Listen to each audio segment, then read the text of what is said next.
সাধারণকালের দ্বিতীয় সপ্তাহ সোমবার।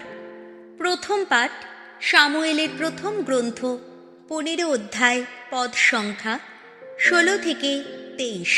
শৌলের অবাধ্যতার জন্যে ঈশ্বর তাকে আর রাজপদে রাখতে চাইলেন না। আমালেকীয়দের ওপর জয়লাভ করার পর রাজা শৌল ভগবানের আদেশ অমান্য করলেন। সামুয়েল তখন তাঁর কাছে গিয়ে বললেন, গতকাল রাতে ভগবান আমাকে যা বলেছেন আমি এখন তোমাকে তা জানাতে চাই। শৌল উত্তর দিলেন, বেশ, বলুন। সামুয়েল বললেন, যদিও আগে তুমি নিজেকে নগণ্য বলেই মনে করতে, তবুও সেই তুমি কি ইসরায়েলের সমস্ত গোষ্ঠীর শাসক হয়ে ওঠোনি? ভগবান কি তোমাকে ইসরায়েলের রাজপদে অভিষিক্ত করেননি? ভগবান তোমাকে তো একটা বিশেষ কাজ করতেই পাঠিয়েছিলেন। তিনি বলেছিলেন, যাও, ওই পাপী আমালেকীয়দের পুরোপুরি ধ্বংস করে ফেলো। তারা সম্পূর্ণ নিশ্চিহ্ন না হওয়া পর্যন্ত তাদের বিরুদ্ধে যুদ্ধ করে যাও। তাহলে ভগবানের কথা মানোনি কেন তুমি? লুট করা যত কিছু পাবার জন্যে কেন তুমি অমন করে ঝাঁপিয়ে পড়েছিলে? ভগবানের দৃষ্টিতে যা অন্যায়, কেনই বা তুমি তেমন কাজ করেছ?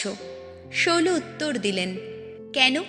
আমি তো ভগবানের কথা মান্যই করেছি। ভগবান আমাকে যে কাজ করতে পাঠিয়েছিলেন আমি তো সেই কাজ করেছি। আমালিক জাতির রাজা আগাগকে আমি তো এখানে নিয়ে এসেছি, আর যত আমালেকীয়কে পুরোপুরি ধ্বংসই করেছি। যা লুট করা হয়েছে, সৈন্যেরা অবশ্য তার মধ্য থেকে কিছু মেষ আর বৃষ আলাদা করে রেখেছে। আসলে যা পুরোপুরি ধ্বংস করার কথা ছিল ওগুলো তার সবচেয়ে ভালো অংশ, আর ওগুলো তারা তো এই গিলগালে আপনার ঈশ্বর ভগবানের উদ্দেশ্যে বলি দেবে বলে ভেবেছে।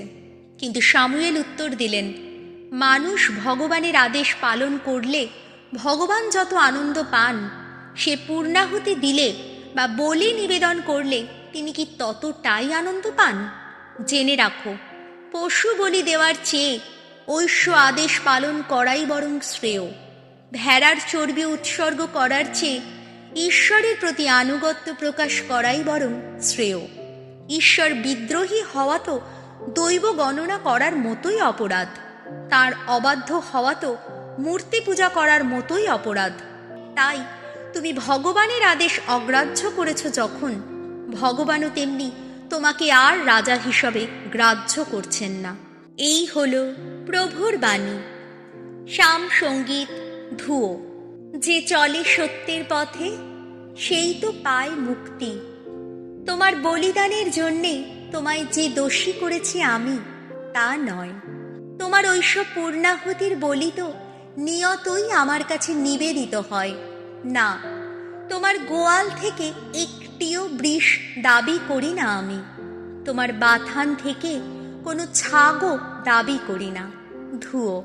যে চলে সত্যের পথে সেই তো পায় মুক্তি। আমার বিধি বিধান তুমি আবৃত্তি করো কোন অধিকারে? আমার সন্ধির কথা বলো কোন অধিকারে মুখে আনো তুমি? তুমি তো ঘৃণাই করো নিয়মের শাসন। আমার বাণী তাও তো তুচ্ছ করো তুমি। ধুয়ো। যে চলে সত্যের পথে সেই তো পায় মুক্তি। এই তো তোমার আচরণ, আর আমি কি তবুও থাকবো নীরব? তুমি কি মনে করো আমি তোমারই মতো? স্তুতিযোগ্য যে করে নিবেদন সেই তো আমায় যোগ্য সম্মান জানায়। যে মানুষ এগিয়ে চলে সত্যেরই পথে, ঈশ্বরের ত্রাণ কীর্তি দেখাবো তাকেই। ধুয়ো। যে চলে সত্যের পথে সেই তো পায় মুক্তি। বাণী বন্দনা।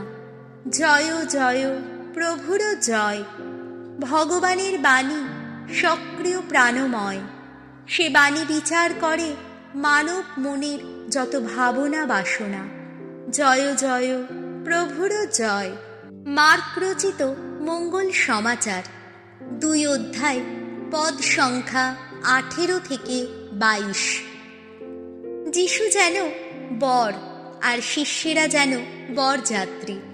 বর সঙ্গে থাকতে বরযাত্রীরা উপোস করে না। একদিন যখন যোহনের শিষ্যেরা এবং ফরিসিরা যখন উপোস করছিলেন, তখন কয়েকজন লোক যিশুর কাছে এসে বলল, যোহনের শিষ্যেরা আর ফরিসিদের শিষ্যেরা উপোস করেন, অথচ আপনার শিষ্যেরা তো করেন না, এর কারণ কি? উত্তরে যিশু বললেন, বর সঙ্গে থাকতে বরযাত্রীরা কি উপোস করতে পারে? না, বর যতক্ষণ তাদের সঙ্গে থাকে ততক্ষণ তারা উপোস করতেই পারে না। কিন্তু এমন দিন আসবে যখন বরকে তাদের কাছ থেকে নিয়ে যাওয়া হবে, আর তখন সেই দিনই তারা উপোস করবে।